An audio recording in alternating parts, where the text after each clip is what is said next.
পশু। তবে এখনও জমেনি বেচা বিক্রি। রাজধানীর গাবতলীর পশুর হাট এবং একই সাথে ঢাকার বাইরের পরিস্থিতি জানবো। শুরুতে যাচ্ছি গাবতলী পশুর হাটে, যেখানে রয়েছেন সহকর্মী রকিবুল রাহাত, এবং এরপরে ফেনীতে যাব, সেখানে রয়েছেন সহকর্মী সোলাইমান ডালিম। শুরুতে যাচ্ছি রকিবুল রাহাতের কাছে। রাত, গাবতলী হাটের ব্যবস্থাপনা কেমন দেখছেন? কোরবানির পশু সরবরাহ কি শুরু হয়েছে কিনা, এবং বেচা কেনার যে দাম সেটি কেমন দেখছেন? বিক্রেতাদের কোনো অভিযোগ আছে কিনা, সব মিলে বিস্তারিত বলবেন।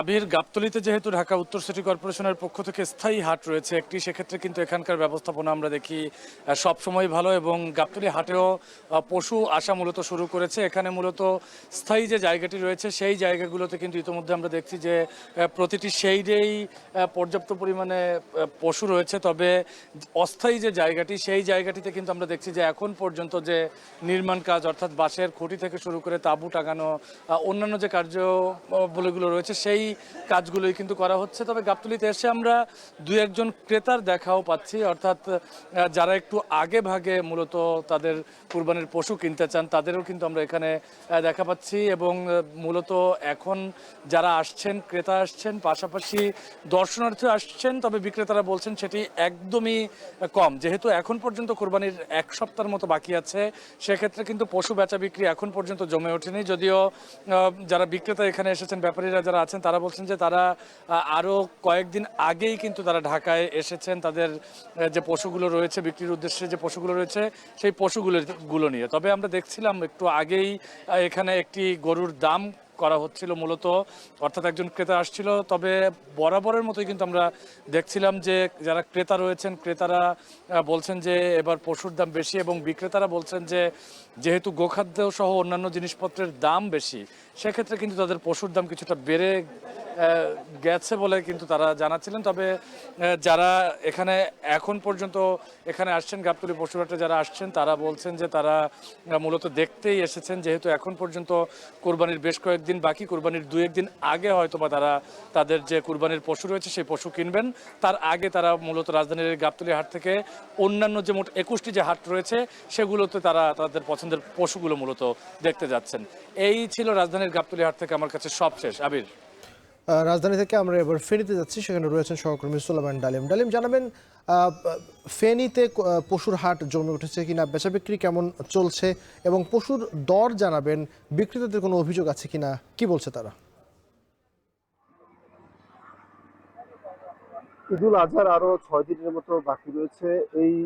এই সময় তো ফেনীর কিন্তু শহর এবং গ্রামের যেসব পশুর হাটগুলো রয়েছে, আমরা দেখেছি যে আস্তে আস্তে পশুর হাটগুলো জমতে শুরু করেছে। বিশেষ করে গ্রাম্য যেসব হাটগুলো রয়েছে সেসব হাটগুলো এখন থেকেই জমতে শুরু করেছে, ক্রেতা এবং বিক্রেতারা আসতে শুরু করেছে।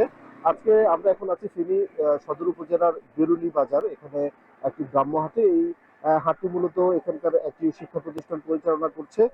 আমরা দেখেছি যে একদম দুপুর থেকে বৃষ্টি উপেক্ষা করে কিন্তু এই বাজারে ক্রেতা এবং বিক্রেতারা আসতে শুরু করেছে। আমরা কথা বলেছি কিছু বিক্রেতাদের সাথে। বিক্রেতারা আমাদেরকে জানিয়েছে যে অন্যান্য বছরের চাইতে এবছর গৌখাদ্যের যে দাম সেটি বেড়েছে, যার ফলশ্রুতিতে পশুর যে দাম সেটি গত বছরের চাইতে কিছুটা বাড়বে, সেটা স্বাভাবিক রয়েছে। আমরা বাজারেও এসে যেটি দেখেছি যে গত বছর যেসব মাঝারি আকারের পশু 90 থেকে 80 হাজার টাকার মধ্যে বিক্রি হচ্ছে, সেসব পশু এখনকার এইসব বাজারে 1 লাখ থেকে 1,10,000-এর মধ্যে বিক্রি হচ্ছে।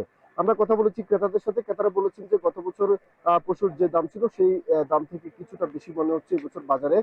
তবে শহরের যেসব ক্রেতা রয়েছে তারা কিন্তু এখনই পশু কিনছেন না। গ্রাম্য অঞ্চলের যেসব ক্রেতা রয়েছেন, যারা চিন্তা করছেন যে কিছুদিন আগেই পশুটা কিনে তাদের বাড়িতে লালন পালন করবেন, এরপর কুরবানি করবেন, তারা মূলত পশু কিনতে আগ্রহী হচ্ছেন এবং এই হাটগুলোতে এসছে। আমরা কথা বলেছি ফেনীর 4 বিজিবির সাথে। তারা আমাদেরকে যেমনটি জানিয়েছে যে ফেনীর সাথে কিন্তু 126 কিলোমিটার সীমান্ত রয়েছে। এই সীমান্ত দিয়ে প্রতি বছরে কিন্তু পশু চোরাচালান হয় এবং পশু বাংলাদেশে প্রবেশ করে। সেই চোরাচালান এবং পশুর যে প্রবেশ সেটি ঠেকাতে কিন্তু তারা সচেতন রয়েছে।